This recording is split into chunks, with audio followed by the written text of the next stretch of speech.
takeoff,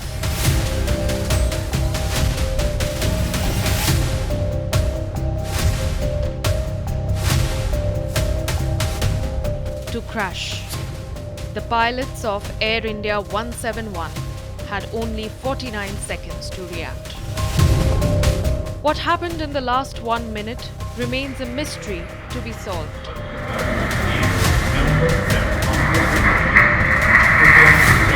However, on June 13th, the biggest piece in the mystery of AI 171 was discovered on a rooftop at the crash site, the black box. See, Blackbox has two parts. One is part which collects, continuous recording of data of engine parameters, airframe parameters like what angle aircraft was climbing, how much was the flap, how much was the aileron, what was the elevator doing, what time undercarriage went up. All that is airframe part. And other part is engine part. What was the temperature, what was the pressure, what was hydraulic system was doing, what was happening in electronic system. DFDR means Digital Flight Data Recorder, and CVR is the Cockpit Voice Recorder. The DFDR, which everybody is talking about, which is utmost important item, which records almost 3000 parameters, everything, the engine related, the engine RPM, engine oil pressure, engine speed, thrust, everything related, it gets recorded over there, and that will be the center point beyond which all other collected evidences will be collaborated, including CVR. In the last 3 days, many theories have developed on the potential reasons for the crash of AI 171. Were the flaps retracted before time? Did the landing gear remain extended? Did Air India 171 experience a dual engine failure? Was inaccurate weight data the reason? Did fuel contamination lead to the crash? Is there a security breach or sabotage angle? While June 12th, the day of takeoff, had clear skies, some experts believe the hot temperatures may have contributed to the aircraft's losses. Temperature that day in Ahmedabad was 30-degree temperature, 30 degrees Celsius, but on the surface, because runway gets heated up, so there is a surface temperature which is higher than the 30 degree. So it's assumed about 42, 43 degree must have been the surface temperature. And in such condition, sometimes there is a lesser air which goes in the engine and which causes some kind of loss of thrust, loss of power in the aircraft, which is a very normal thing as long as other parameters are normal. Now, this is one factor which I observed that this must be one factor. One of the first mysteries that emerged after the crash was why were the landing gears retracted after initial takeoff? As a pilot, I cannot imagine that you are 600 feet and you still not retracted the undercarriage. So I will not blame the pilot at this moment, but this was one of the reasons. If the undercarriage would have gone up, probably it would have had some more time. But why it has not happened, it is a matter of investigation.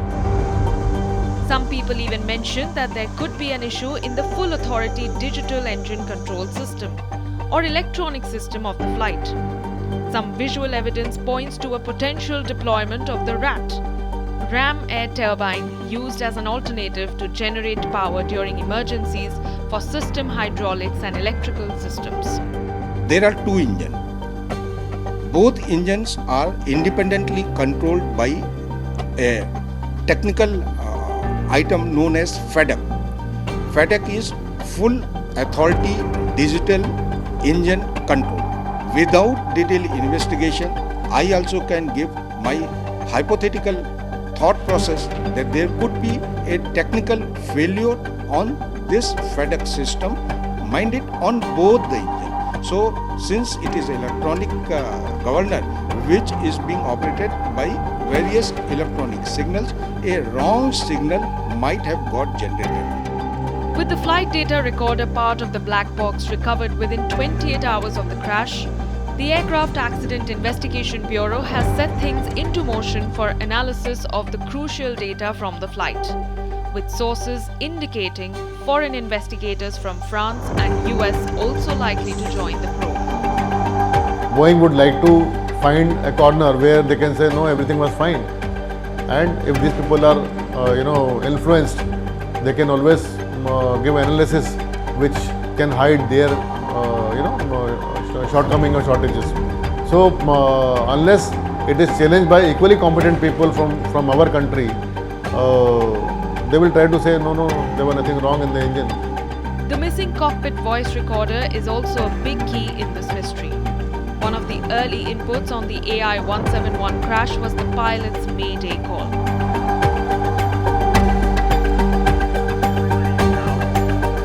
As per available information, the pilot reported thrust not achieved, no lift, falling, Mayday, Mayday,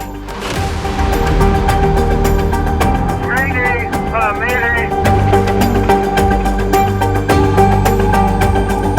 When the Mayday call is given, it is given in a particular manner: Mayday, Mayday, Mayday, followed by identity AI-171, followed by he is supposed to tell what is the grave emergency. So as what we have heard in the media, he said Mayday followed by engine thrust loss. So if we concentrate on this message, pilot knew he is in extremely grave emergency and there is a thrust loss situation which has caused the aircraft to crash. Now the reason of this thrust loss is to be investigated. There must have been some loss of thrust, and this is what pilot, as per you, has said that. And when you say loss of thrust means engine is generating lesser power. When engine generates lesser power, then lesser lift will be given to the aircraft.